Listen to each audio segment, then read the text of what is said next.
पदकमलं श्रीगुरुन् वैष्णवांश्च श्रीरूपं साग्रजातं सहगण रघुनाथान्वितं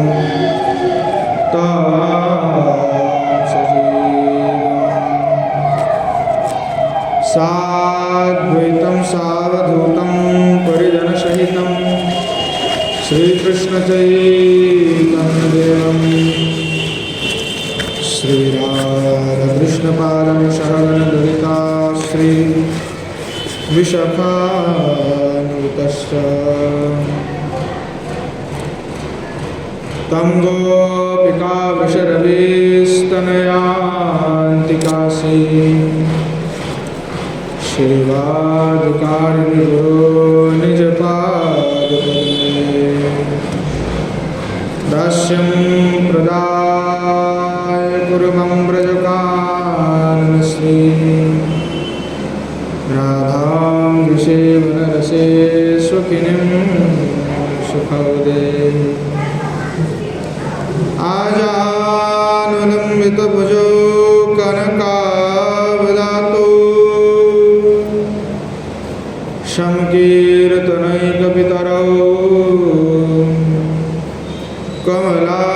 कमलायताक्षो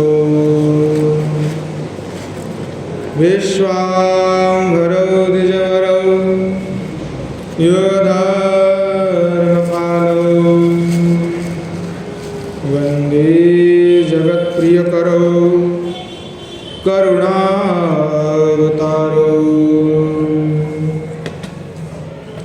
पंचतत्वात्मकं कृष्णं भक्तरूपस्वरूपकं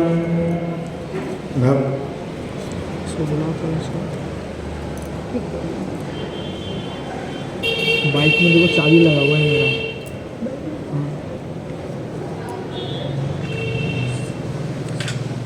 पंचतत्वात्मकं कृष्णं भक्तरूपस्वरूपकं भक्तावतारं भक्ताख्यं नमामि भक्तशक्तिकं।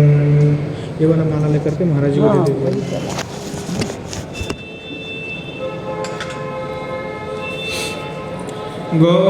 गौरराम समारम्भां ऐश्वर्याणां च मध्यमाम् अस्मदाचार्यपर्यन्तं वन्दे गुरुपरम्पराम्।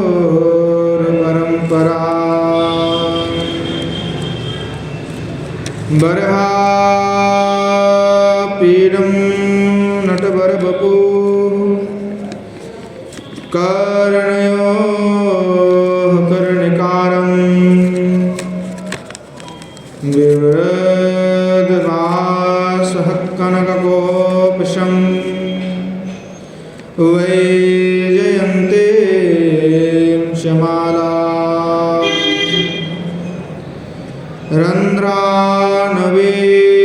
रन्ध्रानवीनरधरसुधया पूरयन् गोपवृन्दै वृन्दारण्यं स्वपदरमणं प्राविशद्गीतकीर्तिः।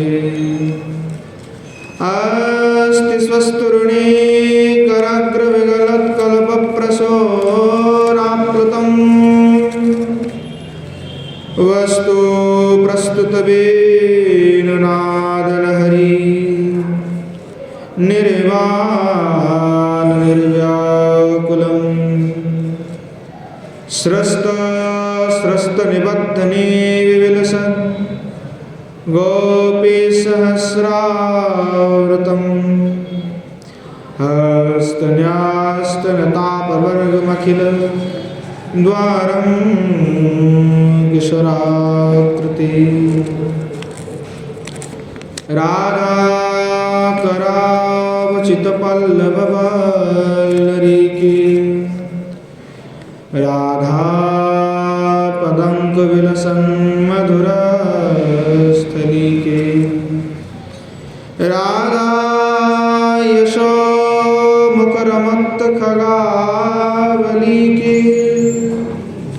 राधा विहार विपिने रमता मनो में यो ब्रह्मरुद्र शुक नारद भीष्म मोक्षे रालक्षितो न सहसा पुरुषस्य तस्य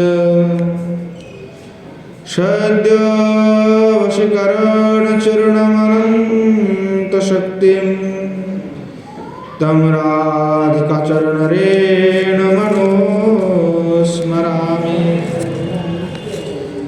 विद्युल्लता विलसितानुपमाङ्गकान्ति वैदग्ध्यकारुण्यरसा पुलुतपद्मनेत्रा वृन्दावन नवनिकुञ्जरसैकतृष्णा राधां विना किमपि तत्त्वमहं न जाने। श्रीमद्भागवतं नौमि यस्यैकस्य प्रसादतः अजगतानपि जानाति सर्वगमानपि वृषारूढमुमाकन्तं सौममेश सदाशिवं हरिनामरसन्मत्तं नौमि गोपीश्वरहरं नारायणं नमस्कृत्य नरं चैव नरोत्तमं देवीं सरस्वतीं व्यासं ततो जयमुदीरये।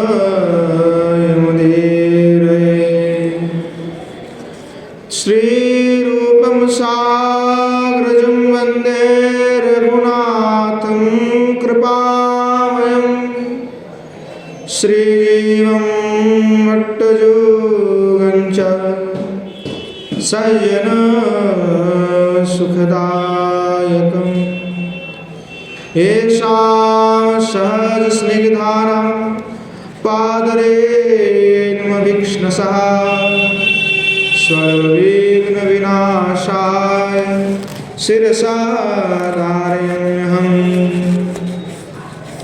वृन्द्यायै तुलसी दिव्यै प्रियायै केशवस्य च कृष्णभक्तिप्रदे देवी सत्यवत्यै नमो नमः। वाञ्छकल्पतरुभ्यश्च कृपा सिन्धुभ्यैव च पतितानं पावनेभ्यो वैष्णवेभ्यो नमो नमः। हरे कृष्ण कृष्ण कृष्ण हरे हरे हरे राम राम राम हरे हरे। श्रीमन महाप्रभु की जय। श्री युगल सरकार की जय। श्री कुशल बिहारी भगवान की जय। श्री मंजू सभा श्री किशोरी जी के भाव और कांति को धारण करने वाले श्रीमन महाप्रभु के असीम अनुकंपा कृपा से हम सभी को श्री राधा सुधानिधि नामक समुद्र में निमज्जन होने की परम सौभाग्य जो है प्राप्त हुए हैं। श्री गोस्वामीपाद कहें कि जो नित्य राधा नाम का सेवन करते हैं, जो इस राधा सुधा में डूब जाते हैं, उनका स्थान श्री किशोर जी के श्री चरणारविंद में ही होता है। बड़े सौभाग्य से हम सभी जो है इस रस का पान कर रहे हैं। श्री गोस्वामीपाद वांछ्य दशा में पिछले 3 श्लोकों में हमारे श्री किशोरी जीव की अपूर्व मधुमय महिमा का प्रकाशन किए हैं। स्वरूपाविष्ट होकर के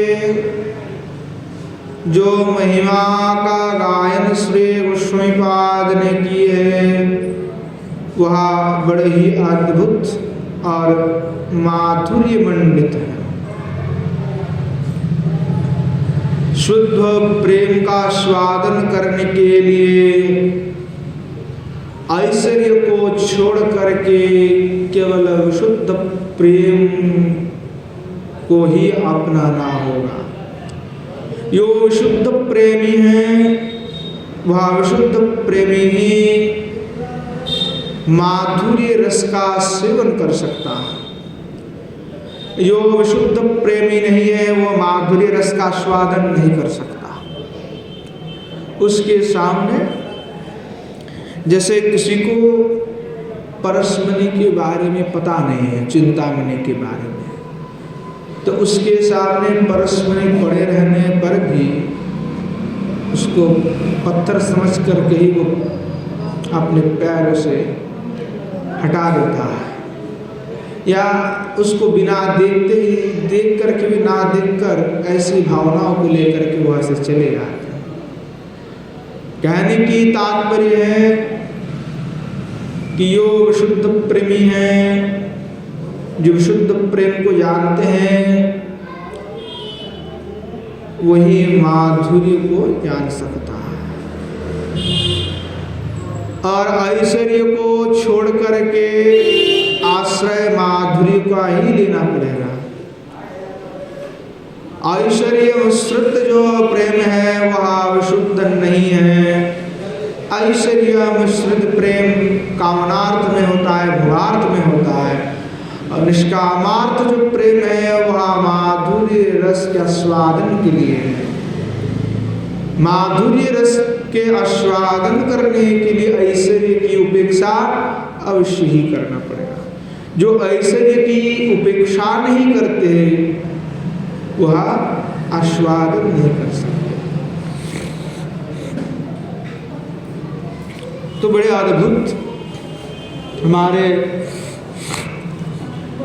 गोस्वामीपाद जो है वर्णना कर रहे हैं।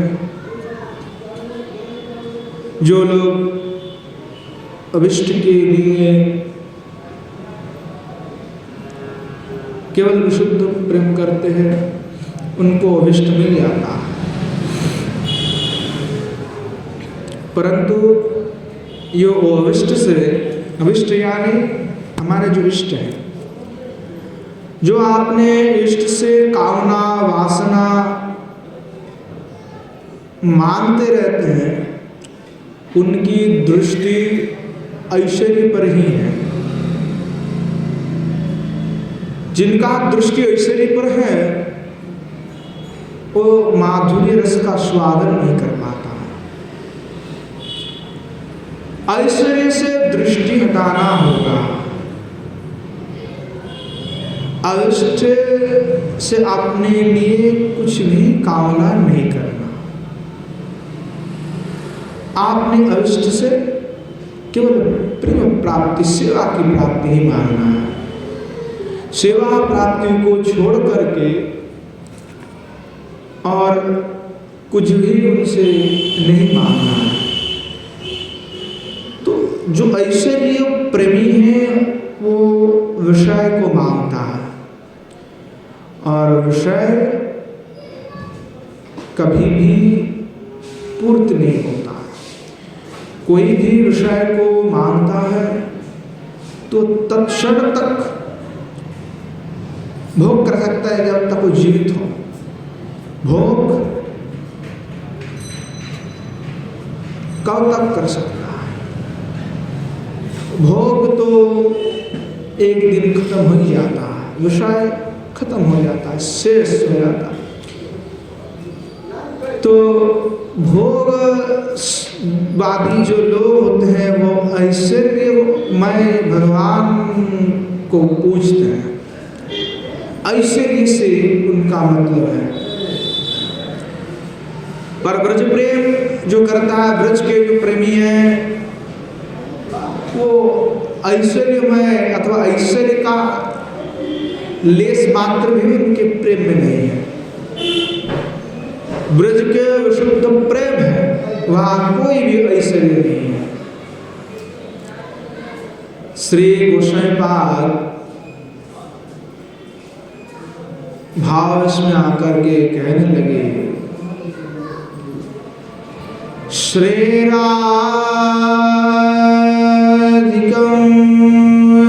निज विटेन शहालपन्ते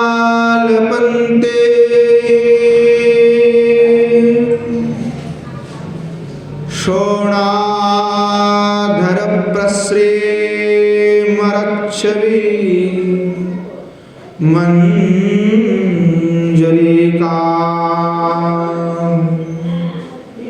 सिंदूर सम्मिलितमौक्तिकम्पं शोभां यो भावयेत् दशनकुन्दवतीं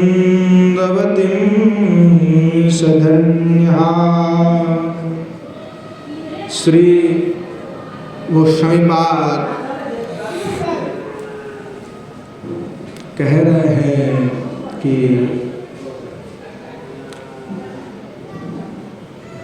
श्री राधिका निज विटेन शहालपन्तीं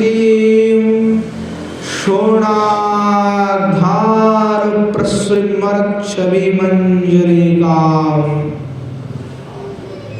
कि निज विटेन सहालपन्तीं शोणाधरो प्रसृमच्छवि मंजरिकां सिन्दूर संवलितो मक्तिकम्पं शोभा कुन्दवतीं राधिकां य भावयेत् दर्शनः स्वधन्यः धन्यः धन्यः। श्री गोस्वामीपाद कह रहे, जो आपने नायक सहाय वीट से आलाप कर रही है, जिनकी अरुणाधार पर अपूर्व शोभा प्रसारित है, जिनकी मांग की सिंदूर स्पर्श करती मतिया की पंक्ति सुशोभित है, उस कुंद दशना श्री राधा की भावना करने वाले धन्य है, धन्य है, धन्य है। तो ब्रज के प्रेमी ही इस प्रकार के भावना कर सकते हैं। जहाँ विशुद्ध प्रेम है, वही इस प्रकार के दशा को प्राप्त कर सकते हैं। तो ब्रज के जो प्रेमी हैं, वो ये चाहते कि तुम सुख से रहो। किसको? कृष्ण को सुख देना चाहते कि कृष्ण तुम सुख रहो, हमें तुम पीड़ा दो, चाहे कुछ भी दो, हमें कोई आपत्ति नहीं। ब्रज के विशुद्ध प्रेमी इस प्रकार की भावना में भावित हो जाता है। प्रेमी का एकमात्र काम्य है विषय का सुख। ब्रजेर विशुद्ध प्रेम जेनो जाम्बो नादो है आत्मसुखेर तहा नहीं गंध। श्री गोस्वामीपाद कह रहे हैं, ब्रजेर की जो प्रेम है वह विशुद्ध प्रेम है, मानो जाम्बू नादो है। जैसे जाम्बू नादो है, जैसे जाम्बू वृक्ष है और जाम्बू वृक्ष से फल पतित होकर के रस हो रहा है, रस से जो रस नीचे गिरते जा रहा है वो किसका? तो स्वर्ण बनते जा रहा है। तो बोले ऐसे विशुद्ध प्रेम वो विशुद्ध स्वर्ण है। भागवत जी में जो वर्णन है कि जाम्बू पेड़ है, उस पेड़ से जो फल होता है, उससे जो रस निकालता है, उसमें से स्वर्ण का उत्पत्ति होता है। बोले वो विशुद्ध स्वर्ण है। जैसे शिव जी के वीर्य की स्क्रंच जो स्वर्ण की उत्पत्ति हुआ है वहाँ स्वर्ण नहीं है, ये स्वर्ण जो है विशुद्ध स्वर्ण है। तो जाम्बू है वो नद जो कह करके कह रहे हैं कि वहाँ जैसे जाम्बू नद में केवल स्वर्ण ही स्वर्ण है, वैसे ब्रज की प्रेम विशुद्ध है। बोले जहाँ आत्म सुखेर नहीं बन, आत्म सुखेर जहाँ नहीं बन, आत्म सुख की कोई गंध मात्र वहाँ नहीं। किशोरी जी के किंकरियों का ध्यान केवल जुगल सरकार का सुख साधन है। कैसे किशोरी जी को जुगल सरकार को हम सुखी करें? तो क्या है कि यहाँ निष्काम प्रेम है कि এই মতো নিষ্কাম প্রেম আস্বাদন করে যুগলের সেবা রসে সদাই বিহারে। मुरली विलास में जो है पंक्ति का उल्लेख करके कहा, मुरली विलास नामक एक ग्रंथ है, तो मुरली विलास में এরা কি এই মতো নিষ্কাম প্রেম আস্বাদন করে যুগলের সেবা রসে সদাই বিহারে। जैसे गोस्वामी पाद किंकरी स्वरूप में है, तो किंकरी स्वरूप में तो क्या करते हैं, तो निष्काम प्रेम का आस्वादन करते हैं। कैसे? तो युगल सरकार की सेवा रस से उनका आस्वादन है और सदा नित्य ही युगल सरकार का भी सेवा करते रहते हैं। सेवा करते हुए उन्हीं के साथ ही विहार करते हैं।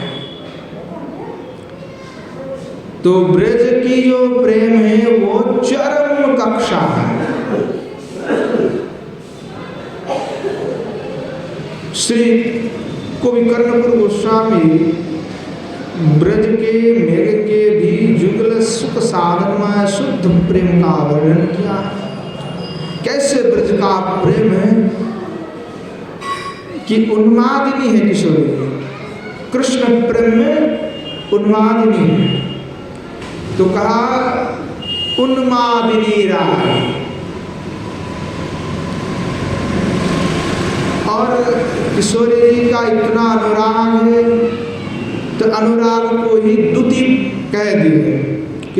गोस्वामी पाद जो कहे कि अनुराग रूपी जो द्युति है, उस द्युति के माध्यम से अभिसरिका बनी कुंज के द्वार पर श्री किशोरी जी आ जाते हैं।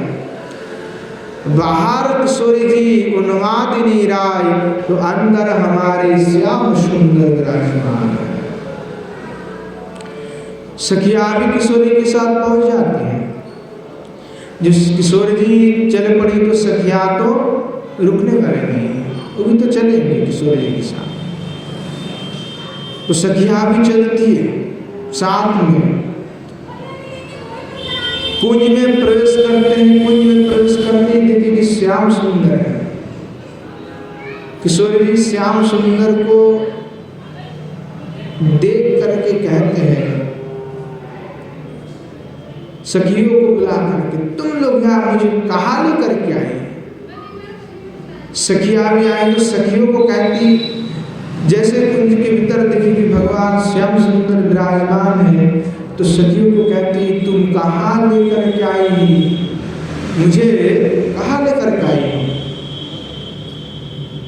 यह कह करके सखियों के प्रति भी रोष प्रदर्शन करती है।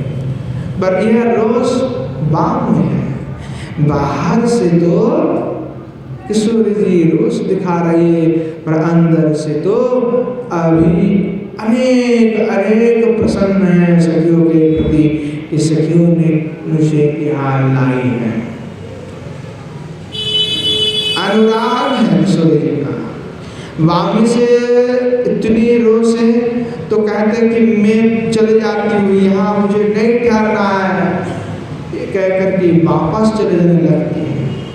तो हमारे श्याम सुंदर नाग उत्कंठ से कातर होकर के श्री किशोरी से प्रार्थना करते हैं कि किशोरी जी कहाँ चली जाती हो, रुको तो सही,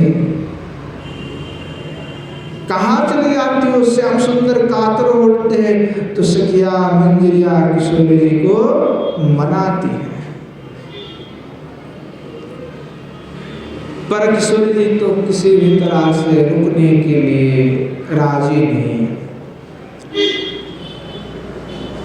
और श्रीधर श्याम सुंदर उत्कंठा से भर उठ रहे हैं, उनकी प्रचंड उत्कंठा, पर किशोरी जी आज नहीं रुक रहे तो सखियों का भी मन व्याथित है। तो वृंदावन के मेघ ने सोचा, एक बार वृंदावन की मेघ की वर्णना कर रहे हैं श्री गोस्वामी का कि वृंदावन के जो प्रेम है अद्भुत है। यहाँ के वृक्ष से लेकर के सब कुछ किशोर जी के प्रेमी है, श्री ठाकुर जी के प्रेमी है। तो कल्पलता जो वृक्ष है वो किस प्रकार से सेवा करते हैं, जो निकुंज में पुष्प चाहिए तो तुरंत पुष्प सुंदर से सुंदर पुष्प खिल जाते हैं, कुछ फल चाहिए तो तुरंत फल प्रकट हो जाते हैं वृक्ष से।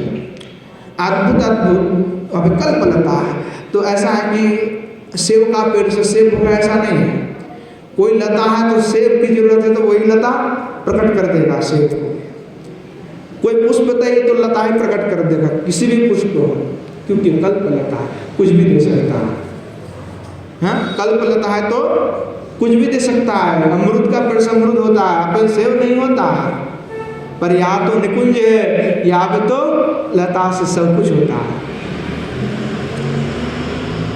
तो वृंदावन के जो मेघ है, वृंदावन के मेघ ने सोचा, देखो आज तो ना ठाकुर जी मना पाए किशोरी जी को, सखियों की बात भी किशोरी जी ना मान रही, तो हम थोड़ा प्रयास करके देख लेते हैं कि हमारी बात मान जाओगे किशोरी जी। तो वृंदावन के मेघ जो है तुरंत गर्जन आरंभ कर दिए हैं और गरजते हुए बरसात आरंभ कर दिए हैं, और बरसात के साथ साथ कड़कड़ करके मेघ का गर्जन आरंभ हो। जैसे सहसा कड़कड़ ध्वनि मेघ गर्जन कर बिजली चमकी, तो किशोरी जी डर करके जो निकुंज की बाहर जा रही थी, निकुंज के अंदर आकर के श्री भगवान को जो है आलिंगन करके लिया और उनको पकड़ लिया जोर से कि मैं डर लग रहा है, डर लग रहा है। तो जो है वृंदावन के मेघ पर धन्य है कि जो काम सखियों को ना कर पाओ वो तो हमने कर दिया। ऐसे वृंदावन के अद्भुत प्रेम महिमा सखियां कहती है कि धन्य है कादम्बिनी, आज तो हम आपको सेवा करके मना ना सके, पर आज वृंदावन की मेघ का ऐसे सौभाग्य है कि वो आज आपकी सेवा कर रहे हैं। तो ब्रज के जो प्रेम है वो विशुद्ध प्रेम है, विशुद्ध प्रेम की सहायता से ही ब्रज माधुरी का आस्वादन हो सकता है। नित्य किंकरियों के अनुगत्य में ही साधक भक्तों में मंजरी भाव का संचार होता है। श्री ठाकुर महाशय कह रहे हैं, ब्रजपुर वनितार चरण आश्रय, ब्रजपुर वनितार चरण आश्रय सार कर्म न्याकांत करिया। कि ब्रजपुर वनितार चरण आश्रय सार, कि ब्रज के वनितानी गोपिया किशोर जी की जो सखिया है, उन सखियों का श्री चरण का आश्रय ही एकमात्र सार है। उनके आश्रय से ही सब कुछ लाभ होगा। एकांत मन से ब्रजपुर वनितार्थत गोपियों की, सखियों की, नित्य किंकरियों की श्री चरण में आश्रय ग्रहण करना होगा, तभी श्री किशोर जी हमें कृपा करेंगे। किशोर जी की सेवा तभी प्राप्त हो सकता है, जो अंजनी भाव है वो तभी प्राप्त होगा।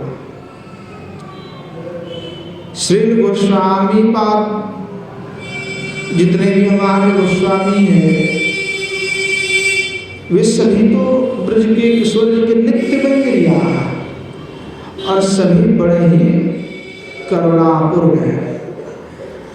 इसलिए करुणापूर्ण है क्योंकि आपने अनुभूतियों को उन्होंने रस ग्रंथ में छोड़ गए। हमारे सर्व गोस्वामियों ने इस ब्रज रस की जो अद्भुत अनुभूति उनको हुई है, वह रस ग्रंथ में छोड़ करके गए हैं। और इन ग्रंथों का आस्वादन से हम साधक जो है इस जुगल माधुरी का आस्वादन कर पा रहे हैं।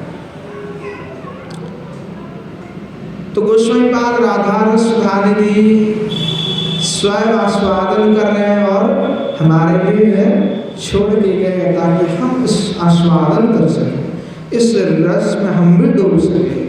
क्योंकि डूब जिसने डूबा है वही डूबने का आनंद को जानता है, जिसने नहीं डूबा वो डूबने का आनंद कैसा हो नहीं जानता। तो वो स्वयं बाद आपने अनुभूति को छोड़ के गए, वो स्वयं बाद भावावेश में आए। जैसे भावावेश में आए स्वरूप में, तो लीला की स्फूर्ति होने लगी। कौन से लीला की स्फूर्ति हो रहा है? साधक दशा में थे, भाव दशा में आ गए तो आंखें बंद किए हुए साक्षात दर्शन हो रहा है कि एक बड़े अद्भुत मधुर निकुंज बन है, कुंज के वन है। वही कुंज वन में हमारे श्री किशोर जी हाथ में हाथ ऐसे धर के बैठे हुए हैं। ऐसी देख करके लगता है किशोर जी मान करके बैठे हुए हैं। और कैसी मान? तो प्रणय मान। अभी थोड़ी देर पहले ही श्री श्याम सुंदर से किशोर जी मिली थी। निकुंज में मिलन कुंज में श्री श्याम सुंदर से मिली हुई थी, पर आज श्याम सुंदर को निकुंज में ही छोड़ करके मान करती हुई श्री किशोर जी इस कुंज वन में आकर के पहुंचे। कुंज वन में चली आई तो श्री भगवान कृष्ण क्या करे, और किशोर जी को मनाने के लिए श्री श्याम सुंदर अपने प्रिय नर्म सखा, और प्रिय नर्म सखा में भी भेद होता है, तो बीट होता है, तो बीट जो है कड़ार नाम की उनका कोई बीट सखा है, प्रिय नर्म सखा होता है। जो ऐसे सखा है वह किशोर जी के पास में नहीं जा सकते। जो प्रिय नर्म सखा होते हैं वही किशोर जी के पास संवाद लेकर के जा सकते हैं, और बाकी कोई भी सखा नहीं जा सकता। तो कुछ ऐसे सखा है जो बीट दूत आदि का कार्य करते हैं, चेट बीट दूत ये सब का कार्य करते हैं, तो ये लोग जा सकते हैं। तो श्री भगवान श्याम सुंदर अपने कड़ार नामक जो सखा है, जो बीट है, तो किशोर जी के पास उनको भेजा है। बीट अर्थात नायक का सहायक करने का है, साइड नायक, प्रभाव है प्रिय नर्म सखा। तो जो है श्री गोस्वामी पाद उज्ज्वल नीलमणि में नायक सहायक प्रकार में लिखते हैं, वेशोपचार कुशलो धूर्त गोष्ठी विशारदः कामतंत्र कलाविधि बीट इत्याभिधीयते कड़ार भारती बंधो इत्यादि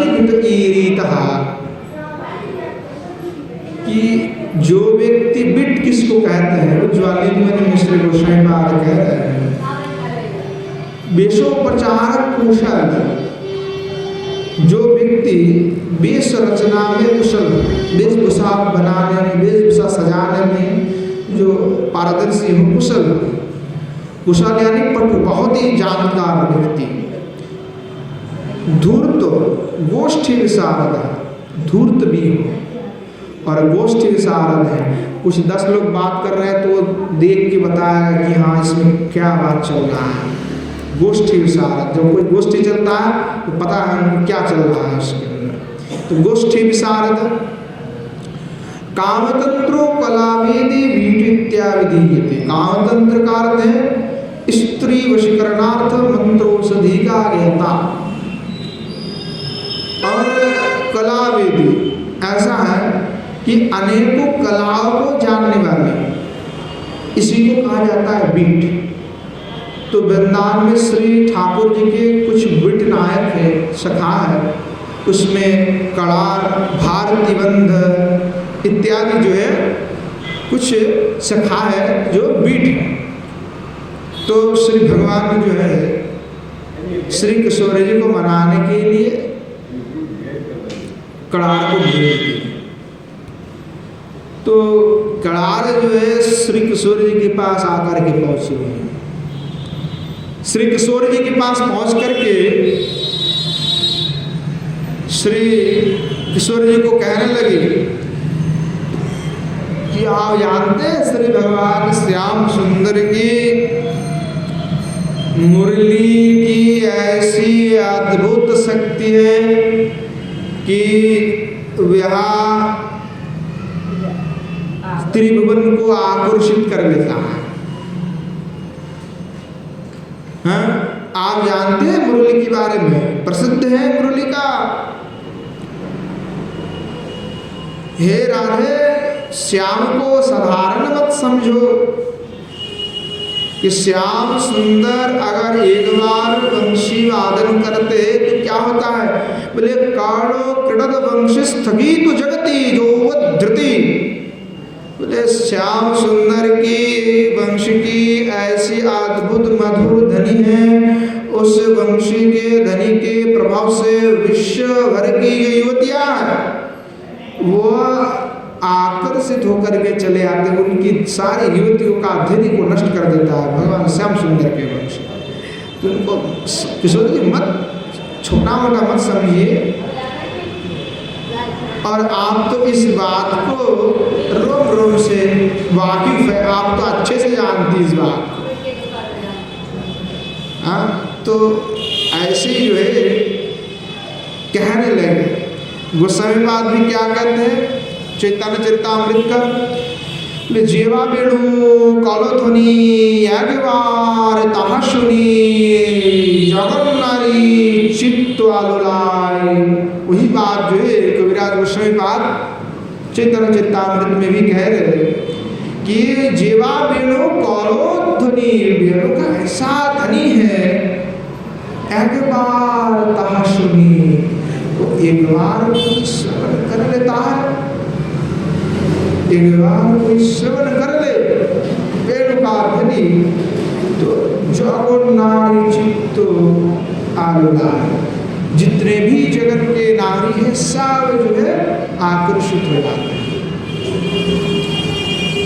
निबंध पड़े खुशी बिना मूल्य हय दासी, बाउल भैया कृष्ण पासे जाए। कि निबी का बंध जो खस के पड़ जाता है, बिना मूल्य हय दासी, अर्थात कोई मूल्य दिए बिना है कृष्ण के दासी बन जाते हैं। बाउल भैया कृष्ण पासे धार, और बाउल होकर के जैसे बाउल उन्माद के जैसा होता है, तो बाउल होकर के कृष्ण के ओर भी भागते हैं, धावित हो जाते हैं। तो कड़ार कहते हैं किशोर जी हाथ जोड़ करके प्रार्थना कर रहा हूँ, श्याम सुंदर का परित्याग मत करना तुम। इस ब्रज में कोई भी मृग नयनी मेरी बात को उल्लंघन नहीं करती। प्रणयमान जो भी था वह सभी प्रणयमान को आप छोड़ दो। तो बीट की ऐसी जो मधुर वाक्य है, वैसे मधुर वाक्य को सुन करके जो है बीट की ऐसी वाक्यों को जैसे सुना तो किशोर जी का मन जो है प्रसन्न हो गया। किशोर जी थोड़ा मुस्कुराने लगे। किशोर जी जो है हंस पड़ी, मुस्कुराने लगे कि क्या अद्भुत है हमारे किशोर जी। जो उनका मान था वो मान जो है नष्ट हो गया। श्रीपाद ने कहा कि किशोर जी की आद्रुणाधर पर सुषमा मंजरी जो है प्रस्फुटित हो गई। किशोर जी मुस्कुरा पड़ी, हंस पड़ी। तो श्रीपाद यहाँ में कहने लगे बिंबुष्टे नवविद्रुमत छवि कि जिनके बिंबुष्ट का सौंदर्य प्रबाल रत्न की छटासी भी अधिक मधुर है, जिनकी दर्शन से माधुर्यमय श्री कृष्ण के हृदय में भी विपुल लोभ का संचार हुआ करता है। अर्थात स्फुरद अरुणधर स्वाद सुधारस कृत हरिमानस लोभा। श्री संगीत माधवम में गोस्वामी बात करे स्फुरद अरुणाधर स्वाद सुधारस कृत हरिमानस लोभा। मृदु मृदु हास ललित मुख मंडल कृत शशि बिंब विडंबा। स्फुरद अरुणधर साधु सुधा रसकृत हरिमानस लोभा। श्री गोस्वामीपाद प्रभानंद सरस्वती पाद में संगीत माधवम में कहना है कि जिनकी स्फुरित अरुणाधर का स्वादिष्ट सुधारस श्री हरि के मन में लोभ का संचर किया करता है, बिंबाधर पर मृदु मंद हास्य रेखा प्रकट किशोर जी का जैसे हुआ, तो उस हास्य मुस्कुराहट को देख कर श्री भगवान भी प्रसन्न हो जाते हैं। तो कहने लगे कि जहां लोग हास्य संचार तो ही ओमीय विभाग कि किशोर जी मुस्कुरा करके जो है बात कर रहे थे, इससे कड़ार से मधुर आलाप कर रहे थे। तो ऐसे अद्भुत जो मुस्कुरा रहे किशोर जी, उस मुस्कुराहट को देखते हुए किंग करियावड़े मुग्ध हो रहे। देखो किशोर जी के अद्भुत कैसे बिंबाधर है, कैसे मुस्कुरा करके बात कर रहे हैं किशोर जी। तो किशोर जी जैसे जैसे मुस्कुरा रहे तो सखियों को मंजरियों को बड़े आनंद हो रहे हैं। विद्यापति जो है उसका वर्णन किए हैं आपने पदावली में। तो कहने लगे जो मुस्कुरा रहे किशोर जी, तो किशोर जी की मांग में जो सिंदूर है, तो सिंदूर की जो शोभा है वो कैसा है कि मानो कि गहन तिमिर है। गहन तिमिर नहीं, पूरा अंधेरा है, गहरे अंधेरा है, अमावस्या की रात्रि है। तो क्या है, गहन तिमिर में मानो आभी आभी जो है तुरंत निकली हुई जो है सुंदरी है। आभी आभी तुरंत जो सुंदरी निकली हुई वो मानो वही है। तो ऐसे अद्भुत जो है किशोर जी की शोभा। तो कहने लगे गोस्वामीपाद कि अभी निकला हुआ है कि उनके शरीर ऊपर में जो केस है, तो केस सब काला है, तो काले के बीच में जो मांग में सिंदूर लगे हुए हैं। तो बोले ये सिंदूर मानो अरुणोदय की भांति जो है दर्शन हो रहा है। ऐसे अद्भुत शोभा लगता है मानो कि किशोर जी के मांग पे सूर्य का उदय हुआ है। सूर्य को परास्त, जैसे सूर्य अंधकार को परास्त करते हुए प्रकाश को लाता है, वैसे किशोर जी की मानो किसरा जी को ध्वस्त करती हुई अद्भुत शोभा का प्रकाशन कर रहे हैं। तो श्री गोस्वामी पाद किंकरी स्वरूप में ऐसी जो अपूर्व स्वभाव को देख करके बड़े आनंदित हो रहे हैं। तो श्री भगवान को सुखी करने के लिए ही किशोर जी ने प्रणयमान को धारण किए हुए हैं। महाभाव का काम है कि नाना प्रकार से कृष्ण को सुख प्रदान करना।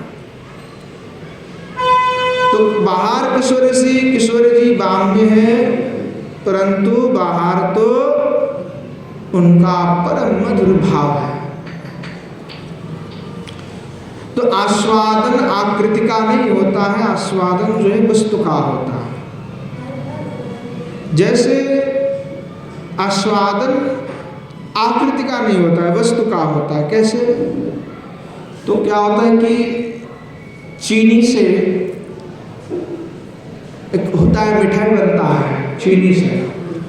चीनी को जला करके जो है अलग अलग पशु पक्षी के जैसा बनाया जाता है।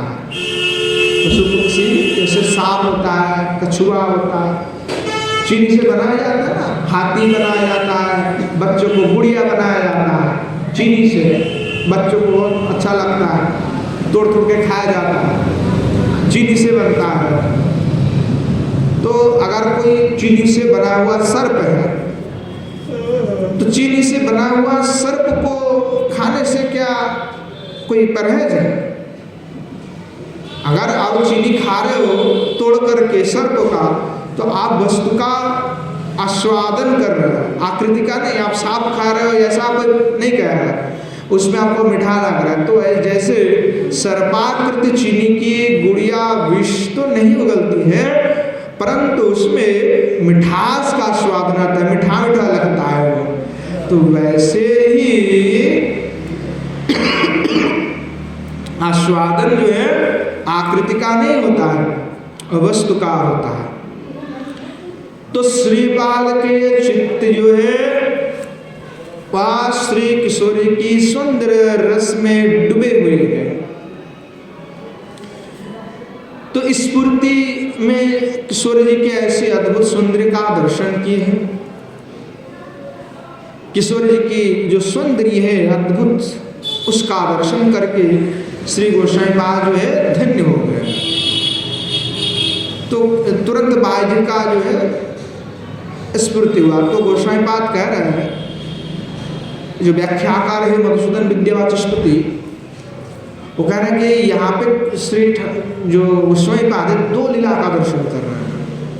पहली बार जब भाव दशा में आए तो ये दर्शन किए कि कड़ोर आकर के मना रहे हैं किशोर जी को, और किशोर जी मुस्कुरा रहे हैं। कुछ अद्भुत सुबह का दर्शन जो है सारे किंकरिया कर रहे हैं। तो दूसरे क्या है, तो दूसरे कहने लगे जो यहाँ पे विट शब्द का प्रयोग किए हैं, अर्थात इस विट शब्द का तात्पर्य है कि धूर्त जो कामुक लंपट जो श्री भगवान कृष्ण है। बड़े शब्दों पर मत जाइए, शब्द बड़े गहरे हैं, जो रसिक है वो समझ सकता है। रस के बिना उनके पास शब्द कुछ बुरा लग सकता है, पर ये रस जो है कृष्ण की नहीं प्रयोग हो रहा है। तो बिट शब्द से कहने लगी कि निजी बिट, श्री भगवान कृष्ण भी बिट के जैसा ही है, उनमें भी ऐसे बिट के जैसा गुण है। तो क्या जैसे निज बिट जो है, उस निज बिट के साथ जो आलाप परायणा श्री किशोरी जी है, उसका स्वभाव को दर्शन करते हुए श्री गोस्वामी पाद यह लिख रहे हैं कि जुगल विलास स्मृति रससार, कि जुगल सरकार की विलास का जो स्मृति है वही हमारे लिए सार। तो कह रहे हैं कितने उज्ज्वल है, कितने माधुर्य युक्त है किशोरी जी। तो रूप अनुराग के मारे जो है साधक का चित्त मन जो है उछलित हो रहा है, इसीलिए भावना में ऐसे अद्भुत रूप से वह आस्वादन कर रहा है। तो गोस्वामी पाद कह रहा है कि जिनके चित्त में ऐसे अद्भुत स्वरूप का प्रकट होता है वे लोग धन्याति धन्य हैं। सभी के हृदय में नहीं होते हैं, बोले ऐसे जो रसिक होते हैं उनके हृदय में किशोर जी के ऐसे अद्भुत स्वभाव का दर्शन होता है तो वो धन्य है। तो गोस्वामी पाद पुनः जो लीला का दर्शन कर रहे हैं कि श्याम सुंदर के साथ जो है किशोर जी प्रणयालाप कर रहे हैं, प्रणयालाप। तो श्री रूप गोस्वामी पाद कहते हैं चाटु प्रियोक्तिरालाप। कौन से आलाप कर रहे हैं श्री श्याम सुंदर के साथ? तो क्या है? चाटुकारिता युक्त। चाटुकारिता यानी तुसामत करना, किसी को पटाने के लिए जो है कहते हैं कि हाँ बड़ी आप अच्छे हैं, बड़े ऐसे प्रशंसा सूचक जो वाक्य कहना। तो किशोर जी जो है श्याम सुंदर से वार्तालाप करे। तो कौन सा वार्तालाप? प्रणयालाप। तो कौन से प्रणयालाप? तो चाटु प्रियोक्तिरालाप, चाटु वाक्य कह रहे हैं। तो श्रीमती भी जो है जो चाटु वाक्य कह रहे हैं उसका वर्णना जो है हमारे चंडीदास बहुत अच्छे से करते हैं। तो चंडीदास जो है वर्णना कर रहे हैं कि किस प्रकार से किशोर जी चाटुक्ति वाक्य के द्वारा कृष्ण को समझा रहे हैं। तो चंडीदास गाते हैं बंधु कियार बोलिबो आमी जीवने मरणे जनमे जनमे प्राणनाथ हइयो तुमी। कि बंधु कियार बोलिबो आमी, अरे बंधु, बंधु यानी जो है बंगाली में है तो अपना प्रियतम है तो प्रियतम को बंधु कह रहे हैं। तो कह रहे बंधु कियार बोलिबो आमी, मैं क्या और कहूँ, बताओ प्रियतम में यार क्या कहूँ। जीवने मरणे जनमे जनमे प्राणानाथ हइयो तुमी। कि जीवने मरणे जनमे जनमे, कि मैं मर भी जाओ जीव, मेरा हर जन्म जन्म में तुम ही मेरा प्राणनाथ होना, तुम मेरा प्राणनाथ हो जाना। कहने लगे तुम्हारो चरणे आमारो पराणे बांधिलो प्रेमेर फांसी सब समर्पिया एक मन होया निश्चय हইলাম दासी। तुम्हारो चरणे आमार पराणे बांधिलो प्रेमेर फांसी। हाँ, क्या अद्भुत किशोर जी का वाक्य। और चंडीदास ऐसे अद्भुत रूप से उस चाटु वाक्य का जो है वर्णना कर रहे हैं। कितने बड़े साधक होने पर जो किशोर जी की भाव को हृदय में समझ में आ जाता है। साक्षात किंकरिया है, इसलिए वो दर्शन करते हुए इस भाव को लिख रहे हैं कि तुम्हारे चरण है, तुम्हारे चरण में मेरा हृदय, मेरा प्राण, मतलब यानी मेरा जो आत्मा है, प्राण हृदय, वो बांध लिया। कैसे बांधा? तो बोले प्रेमेर फांसी, तुमसे तो मेरा प्रेम हो गया, अब प्रेम होने के कारण वो फांसी लग गया। फांसी यानी बंध गया, धागे से बंध गया। और कहने लगे सब समर्पिया अपमान हुआ निश्चय हইলাম दासी। कि सब कुछ समर्पण तो तुमको कर ही दिए हमने। एक मन हुआ, हमने तो एक मन हो गया। मैं एक मन हुआ निश्चय हইলাম दासी, निश्चित रूप से मैं तुम्हारा दासी हो गया। बोले भाबिया छिलाम ए तीनों भुवने आरो मोर केह आछे, राधा बोली केह सुधाइते नाई दाड़ाइबो काहारो काछे। हाँ, किशोरी जो कहने लगी कि भाबिया छिलाम ये तीनों भुवने आरो मोर केह आछे। मैं ये सोचता था कि इस त्रिभुवन में मेरा और कोई भी है, मेरा कोई तो है, मेरा कोई है। पर क्या? बोले राधा बोली कि हो सुधाइते नाई दाड़ाई को कहार काछे। बोले मुझे तो राधा राधा कोई पुकार पुकारता ही नहीं है, और कोई पुकार के ये नहीं कहता कि रुको रुको राधा रुको, तो बताओ तुम ही मैं किनके पीछे जा करके खड़ी हो जाओ। हाँ, तुम तो नहीं पुकारती हो। तो श्याम सुंदर को जो है ऐसे चाटू कर बात को कहने लगे। किशोर जी और भी कहने लगे, एकुले ओकुले दुकुले गोकुले अपना बोली बोकाए, शीतल बोलिया चरण लोइनी ओदुटी कमलो पाए।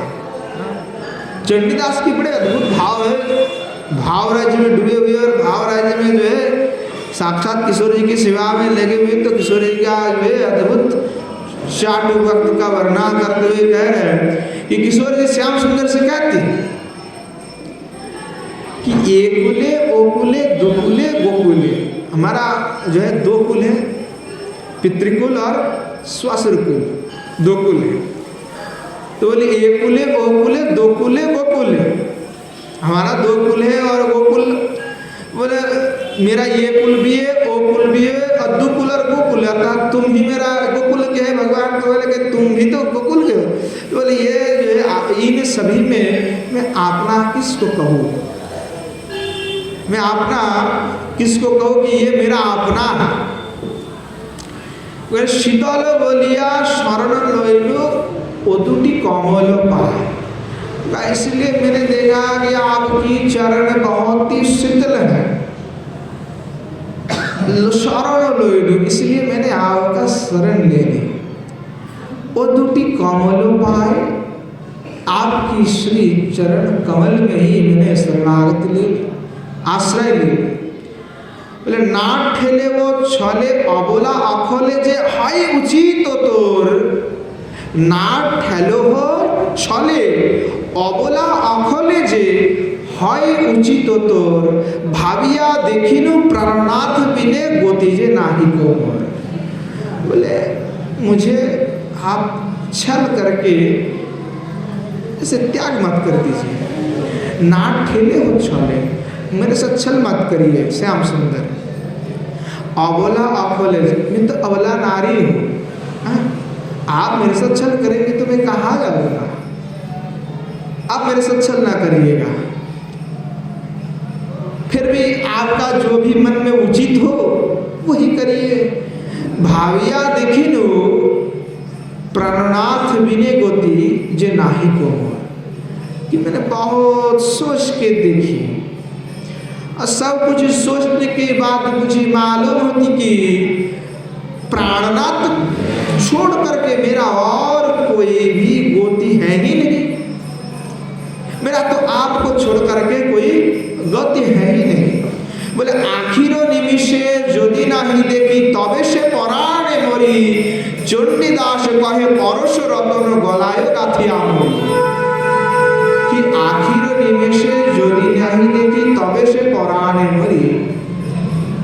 श्री किशोर जी जो है कहने लगी कि आँख में जो पलक झपकता है, तो इस पलक झपकने में जितना समय है, उन समय तक भी अगर मैं तुम्हें नहीं देखती हूँ तो मैं मर ही जाता हूँ। मुझे लगता है मेरा जो हृदय है वो तड़पती है, मैं मर ही जाता पुराने मोरी। तो चंडीदास कहे परोश रत्न गलाय गाथिया मोरी।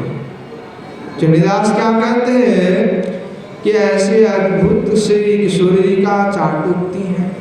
किशोर जी कहते हैं कि परश रत्न गलाय गाथिया, परश रत्न गलाय गाथिया।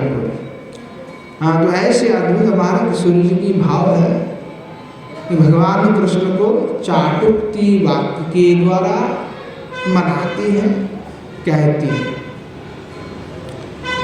तो चंडीदास, विद्यापति, ज्ञानदास, ये सभी जो है इस भाव का अद्भुत वर्णन कर रहे हैं। तो ज्ञानदास भी जो है इस चाटुक्ति का, चाटुप्रयोक्ति का वर्णन कर रहे हैं। तो उनका पद कैसा है वो भी अद्भुत स्वरूप से कह रहे हैं। बंधु तुम्हार गर्वे गर्विनी, हम रूपसी तुम्हार रूपे, হেন মনে হয় ও দুটি চরণ सदा निये थाकी बुके। आहा, क्या अद्भुत है। जो पंक्ति जो लिखते हैं तो पता नहीं कहाँ अपने दिमाग से नहीं लिखते, भाव दशा में लिखते हैं। दिमाग और अपनी बुद्धि से सब नहीं लिखा जाता है। आप प्रयास करके देख लो, कुछ लिखने का सब नहीं आएगा। ये तो भाव राज्य की बात है। भाव दशा में जब होते हैं तो भाव दशा में भी लिखते हैं। साक्षात किंकर स्वरूप में तो अद्भुत ज्ञानदास भी लिख रहे हैं। और महाप्रभु विद्यापति चंडीदास जी के जो है ऐसी पदावली का गायन करते थे, श्रवण भी करते थे और एकदम उन्माद हो जाते थे। तो जो है ज्ञानदास जो है कह रहा कि किशोर जी का चाटुक्ति कैसे है। किशोर जी कह रहे बंधु तुम्हार गौरवे गौरविनी हम रूपसी तुम्हार रूपे हेन मने हाय ओ दुटी चरण सदा निये थाकी बुके। श्री भगवान श्याम सुंदर है, श्याम सुंदर को चाटु वाक्य कह रहे हैं।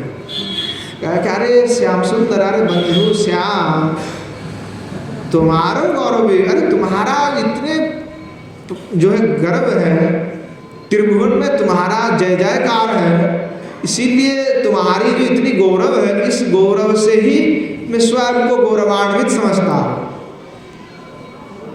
बोले तुम्हारा गौरव है गौरविणी हम रूपोशी तुम्हारा रूपी। अरे श्याम सुंदर आप तो त्रिभुवन मोहन हो, आप में जो त्रिभुवन मोहन शक्ति है उसी के आपकी जो अद्भुत सुंदरी है, आप मदन मोहन है।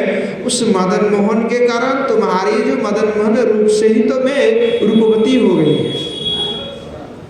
मैं रूपवती हुई हूं तो तुम्हारी रूप से। कहने लगे हेनो मने हाय ओ दुटी चरण सदा निये थाकी बुके।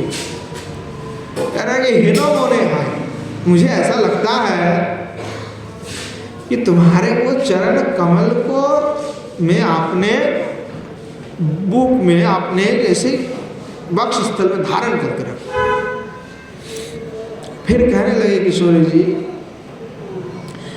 आनेरो आछये अनेक जना आमार केवल तुमी आमार पराण हईते शत शत गुणे प्रियतम परिमाणी। आनेर बड़े अद्भुत भाषा का प्रयोग किए हैं। कभी हिंदी भी बोल देते हैं, कभी बंगाल बोलते हैं। जब पदावली होते हैं तो उसमें बांग्ला भी बोलते हैं, हिंदी भी बोलते हैं, उड़िया भी बोलते हैं, सब मिक्सिंग है। हाँ, महाराष्ट्र भी बोल देते हैं। उसमें आई बोलते तो आई बंगला में नहीं चलता था पहले, आई महाराष्ट्र के आई मतलब माँ, उसका भी प्रयोग करते हैं। अब आनेर, आनेर बांग्लादेश के जो है नौखली की भाषा है। आनेर मतलब आपका, तो बोले आनेर आछे अनेक जना। तो किशोरी जो है श्री भगवान को कह रहे हैं आने रहना आपका, आपका जो है आपके अनेक जना अच्छे, अर्थात आपका बहुत होंगे, आपके पास बहुत गोपियाँ हैं। हाँ, मेरा तो कोई नहीं है, आपका हो सकता है बहुत सारे लोग आपका हैं। हमारे क्या बोलो तुम्ही, मेरा तो केवल आप ही है और कोई नहीं है। तुमको छोड़ करके मेरा और कोई नहीं है। श्याम सुंदर आमारो पराण हईते शत शत गुणे प्रियतम करिमा। मेरे जो प्राण है उस प्राण से भी शत शत गुण में आपको अधिक प्रियतम मानती हूँ। मेरे लिए आप मेरी प्राण से भी अधिक प्रियतम है, शत शत गुण प्रियतम। फिर किशोर जी कहती हैं शिशुकाल हईते माये सुहाग सुहागिनी बड़ो आमी सखीगण माने जीवन अधिक करण बधुआ तुम्हें। कि कहने लगे किशोरी जी कि शिशुकाल हईते माये सुहागे सुहागिनी बड़ो आमी। देखो बचपन से श्याम सुंदर मैं बड़े आदर और सुहाग के साथ बड़ी हुई हूँ। मैं कोई छोटी मोटी नहीं, ब्रह्मानु राजा की कन्या हो तो मेरा माता मुझे बहुत ही लाड़ प्यार से जो है पाला है। तो माए सुहागी सुहागिनी बड़ो आमी कि उनके लाड प्यार से ही मैं बड़ा हुई हूँ। और सखीगण माने जीवन अधिको, बोले ये जितने भी सखियां हैं ये सारे सखियां मुझे जीवन अधिको, कि सखीगण आपने जीवन से भी अधिक जो है मुझको प्रेम करती है।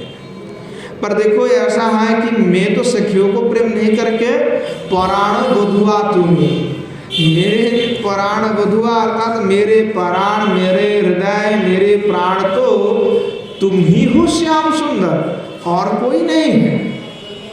तुम ही एकमात्र जो है मेरा प्राण हो।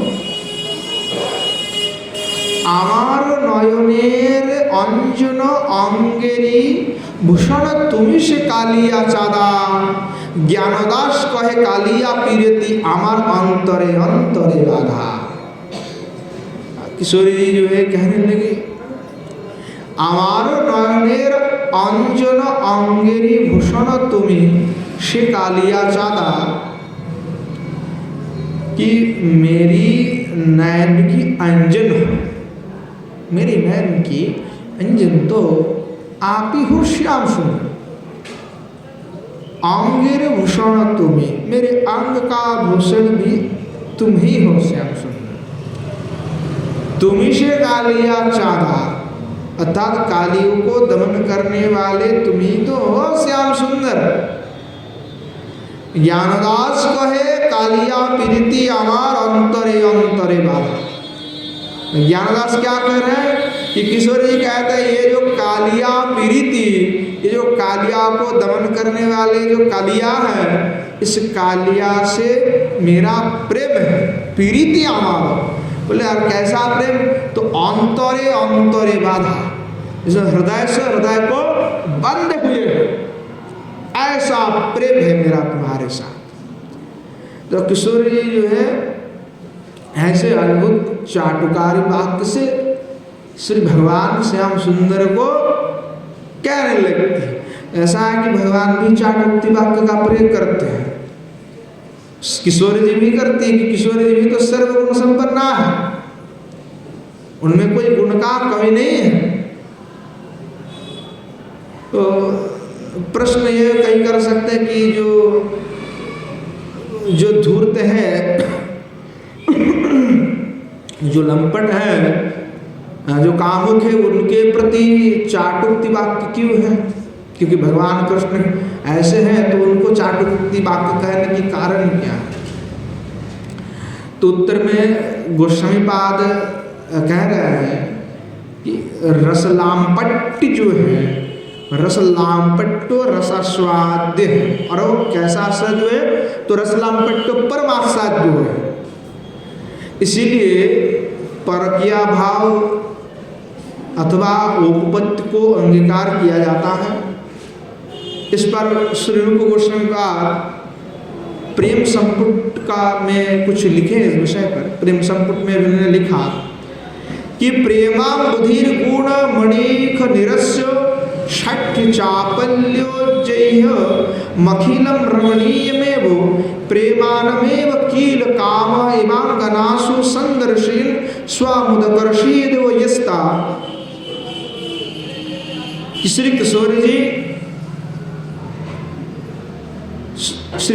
जी जो है श्री श्याम सुंदर से अपनी स्वयं अनुभूति की जो है बात करते हैं। आपने जो स्वयं अनुभव है उस अनुभव की व्याख्यान करने लगते हैं। तो किशोर जी कहते हैं सखी, यहाँ ब्रजेंद्र नंदन जो है यहाँ प्रेम का सागर है, गुणों का खान है, और भगवान की जो सटता है, जो चपलता है, जो कुटिलता है, जो लंपटता है, जो धूर्तता है, जो कामकता है, वो सभी जो है परम मनोहर आचरण है भगवान का। तो यहाँ भगवान श्याम सुंदर जो है ये सब इसलिए करते हैं ताकि गोपांगना का जो अद्भुत भाव है उस भाव का प्राकट्य हो। अगर भगवान ऐसा नहीं करेगा तो गोपियों का भाव प्रकाशन नहीं होगा।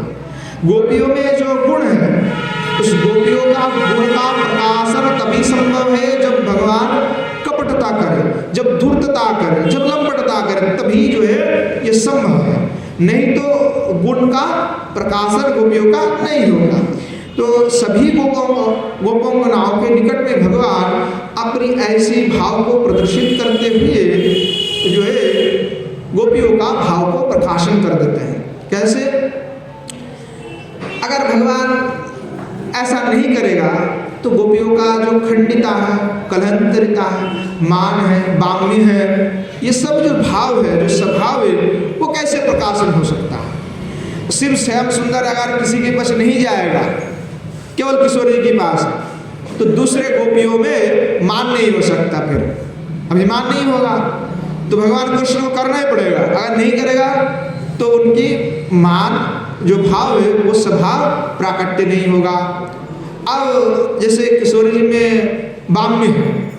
अब बाम्य कब है कि जब श्री भगवान कृष्ण आया है, बड़े मेहनत मशक्कत के बाद आ गया, और फिर जैसे किशोर जी कहेगा नहीं नहीं नहीं नहीं श्याम सुंदर से मिलना नहीं है, तो बाहर से कहेगी कि नहीं नहीं नहीं श्याम सुंदर से मिलना नहीं है, और अंदर से जो है भाव रहेगा कि नहीं नहीं मिल लेते तो बहुत बढ़िया है, अंदर से तो भाव है, तो बाम्य है। अब श्री भगवान श्याम सुंदर अगर किसी दूसरे के पास नहीं जाएगा तो किशोर जी का बाम्यता नहीं खिलेगा। हाँ, और जो खंडिता है, जैसे प्रखरा है, तो प्रखरा क्या करते हैं? भगवान को बहुत खूब सुना देते हैं। जैसे कुछ स्त्रियां होती है, उनको मनाना बहुत मुश्किल है। जैसे कुछ बोलोगे तो तुरंत प्रत्युत्तर दे देगा। हमने एक बात बोला तो 10 सुना देगी। तो ऐसे कुछ होते हैं सीधी बोलने वाले, तो ऐसे प्रखरा, उसको कहते प्रखरा। जैसे हमने कुछ बात कह दी, महाराज जी आप ऐसे बात कर रहे, तो सीधी हमको फटका लगा के 2-10 बात और सुना देगी, तो प्रखरा लक्षण है। तो जो प्रखरा होते हैं वो गोपिया किंकरी में, तो भगवान श्याम सुंदर मानो किसी के दूसरे के पास गए हैं, तो किशोर जी की मंजरी में कुछ प्रखरा है, लघु प्रखरा है, मृदु प्रखरा है, तो अति प्रखरा भी है। तो प्रखरा जो अति होता है बहुत एकदम झाड़ देते हैं भगवान कृष्ण को, सुना देते। जो लघु प्रखरा है धीरे बोलती है, जैसे कुछ माताएं होती है, स्त्रियां जो धीरे बोलती है परंतु लगता है एकदम जबरदस्त, असली जगह में जा करके लगते। बहुत मीठी से बोलेंगे पर एकदम जगह में जा करके लगेगा कि आदमी को समझ में आ जाएगा क्या बोलना चाह रहा है। वो बहुत धीरे शांत से बोलेंगे, तो उसको लघु प्रखरा, जो बहुत मीठे से बोले। और प्रखरा जो तीव्रता के साथ। तो किशोर जी की गण में कुछ मंजरियाँ ऐसे हैं, तो श्याम सुंदर कभी आने में लेट हो गया तो श्याम सुंदर को तुरंत सुनाएगा कि हाँ तुम दूसरे के पास गए थे, अभी हमने देखा था तुम गए थे इसीलिए तुम लेट आए। तो उनको सुना देगा, हाँ तुम भटकते हो। तो ये अब देखो भगवान कृष्ण नहीं करेगा, अगर देर में नहीं आएगा तो उनका भाव नहीं प्रकाशन हो सकता। जैसे अमृत भी है, बाम्य है, प्रखरा है, कलहंतरिता है, मान है करके बैठे जो कलहंतरिता में, तो ये कब प्रकाशन संभव है? जब भगवान स्वयं ऐसे कार्य करे कि वे नहीं आए या कुछ उल्टा सीधा करके फिर दे, तब जा करके गोपियों का ऐसी ऐसे जो अद्भुत अद्भुत स्वभाव जो भाव है उसका प्राकट्य तब संभव है।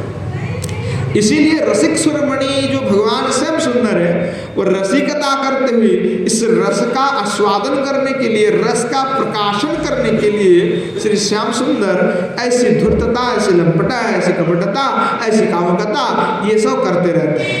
ये केवल गोपियों की भाव को जो है बढ़ाने के लिए, उस रस को जो है प्रकाशन कराने के लिए करते हैं। वैसे श्याम सुंदर जो है परम रसिकमणि है, इसलिए परम रसिकमणि है।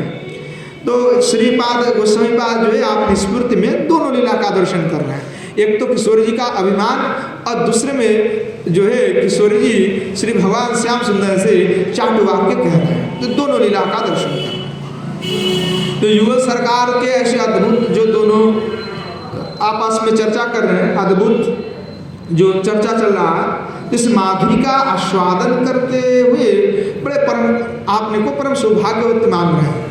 आप गोसाईपाद यहाँ पे किंकरी स्वरूप में तो सौभाग्यवती मान रहे हैं आपने को कि मुझे ऐसे अद्भुत जो सरकार की लीला माधुरी का दर्शन हो। तो इसमें सेवा रस की भी आस्वादन है, सेवा रस तो इसमें निहित है। तो जो है किशोर जी जब बाघ की बात कर रहे हैं तो इस बाघ को श्रवण करते उनको बड़ा आनंद है। तो आनंद में इतने विवल हो गए कि बाह्य दशा में फिर आ गए। और जैसे बाह्य दशा में आ जाते हैं तो बाह्य दशा में आकर के फिर प्रबल दैन्यता आ जाते हैं, क्योंकि तृष्णा है और किशोर जी का दर्शन नहीं हो रहा। पहले जो दर्शन हो रहा था लीला का, तो लीला का दर्शन नहीं होता तो बाहर से फिर विरह आ जाता है। विरह आ जाने पर क्या होता है, फिर जो है दैन्यता आ जाता है, तृष्णा आ जाता है कि देख नहीं पा रहा हो, लीला का दर्शन नहीं हो रहा, तो फिर बड़े रोने लगते हैं। तो जब बाह्य दशा आ जाता है तो प्रबल दैन्यता से भर जाते हैं। और प्रबल दैन्यता पूर्ण होकर के रूप माधुरी का दर्शन करने के लिए जो है प्रार्थना करते हैं, परंतु प्रार्थना ये करते कि मैं अयोग्य हूँ। क्योंकि जो सही में भक्त होते हैं तो कभी भी अपने आप को योग्य मानता ही नहीं है। वो कभी ये नहीं कहता कि मैं योग्य हूँ। इसका सब एक प्रमाण भी है कि जो भगवान को देखे वो कभी नहीं कहेगा मैंने भगवान को देख लिया। हमेशा वो छुपाएगा। किसी को भक्ति मिल गया तो कहेगा नहीं नहीं मुझे मैं तो अधम हूँ, मुझे क्या पता है भक्ति के बारे में।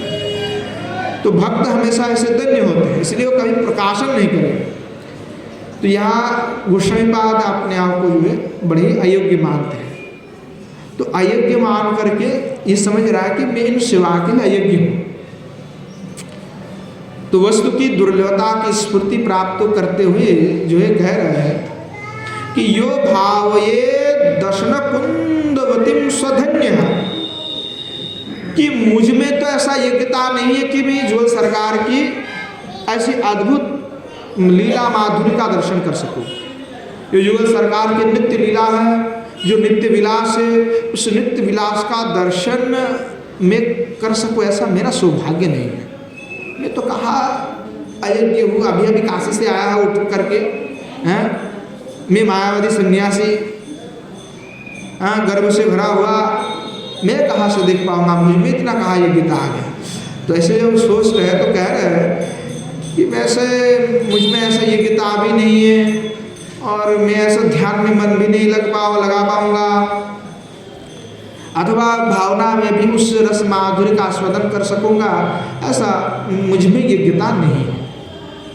तो इसलिए कह रहे हैं कि यो भाव ये दर्शन, कि श्री किशोर जी अपने प्राणकांत, अपने प्राणाधार जो श्री श्याम सुंदर है, तो श्याम सुंदर के साथ, अपने प्राणाधार श्याम सुंदर के साथ हास्य परायण कुसुम सी मनहार शोभा से युक्त जो किशोर जी का दर्शन जिन्होंने किया, जो भावये दर्शन, जो भाव में ऐसे अद्भुत श्री किशोर जी की रूप माधुरी का दर्शन किए हुए, भावना में जिन्होंने ऐसे महाभाव को, ऐसे भाव को प्राप्त कर लिए हैं, वो धन्य है। वहाँ स्वाधन्य, जिन्होंने देखा है वो धन्य है।